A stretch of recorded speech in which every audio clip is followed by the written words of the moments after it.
Good morning, everyone. This is Bailey. Today we're going to talk about camp safety.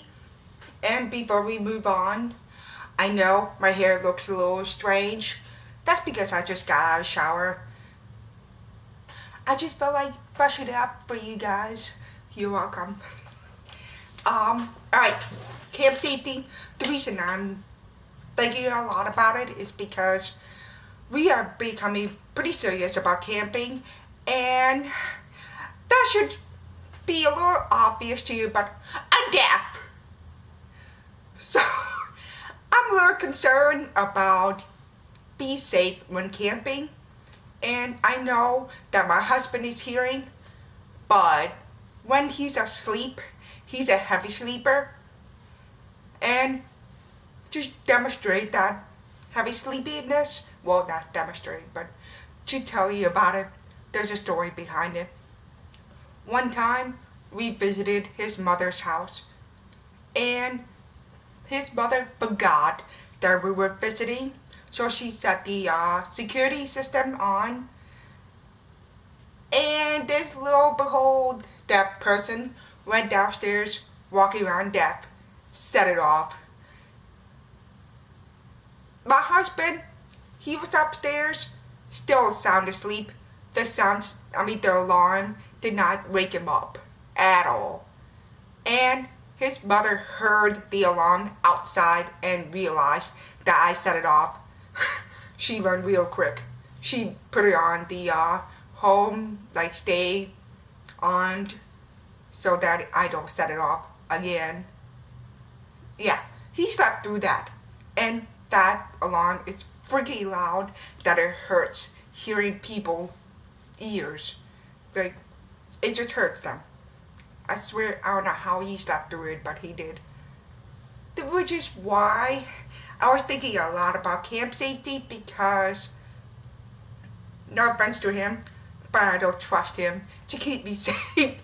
I don't trust me to keep me safe, or him. So I was Googling around, trying to figure out if there's a system out there that would help us keep safe. There is. It's called Camp Perimeter Security System, and this company is called Bright Strike, BRITESTRIKE, Bright Strike, and that's the only company that I found that has this.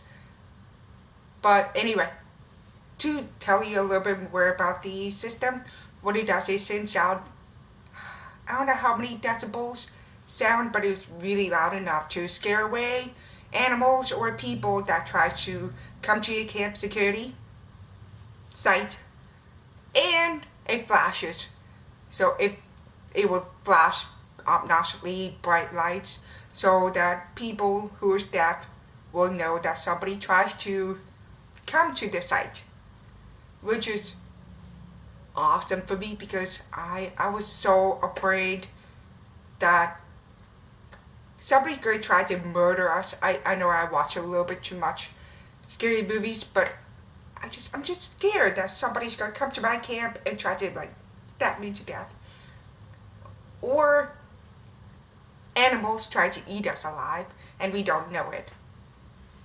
But yeah, I know that if we go to well-established campsite, the animals will stay away from there, and there'll be a bunch of people around, so other people will watch out for us, and we'll try to watch out for them too. We'll see how that goes.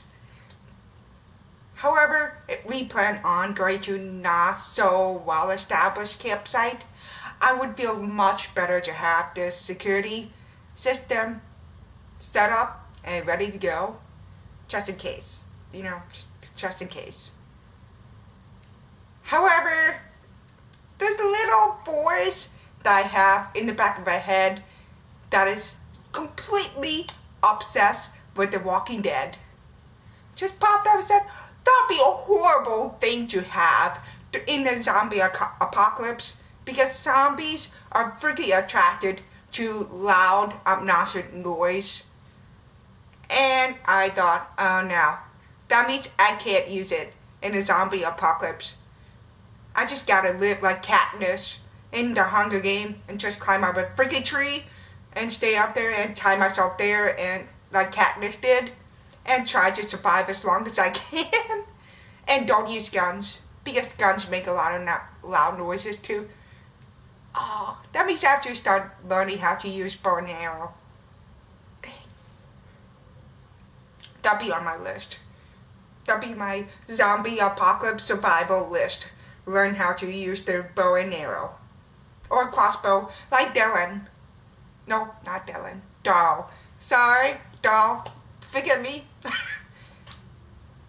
I know that zombie apocalypse won't happen. Which, by the way, did you know that United States government actually has a plan for zombie apocalypse? No, not the government. The CDC, actual CDC, Center for Disease and Control, actually has a plan for zombie apocalypse. How cool is that? How cool is that? Anyway, that'll be my input about it. So, just throw it out there if anybody wants to go on camping, such as in a camp tent or RV, which works really well for RV too, so you can set it up. However, after reviewing it, they said that it's the setup distance is like 400 feet, which means it will be around 10 feet by 10 feet square unit. So it's not very big and it's not a lot of alert.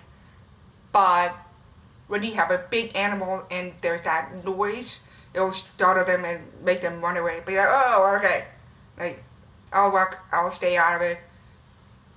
At least that's what I hope it will promote to, like, say, like, go away. Anyway, that's all I have for you today. So if you have any questions about deaf culture, deaf society, cochlear plant, or whatever, please drop them down in the comment below. And if you have any topics that you want me to talk about, please also drop in the comment below so I can let you know if I could talk about it or not. And I will see you next Saturday.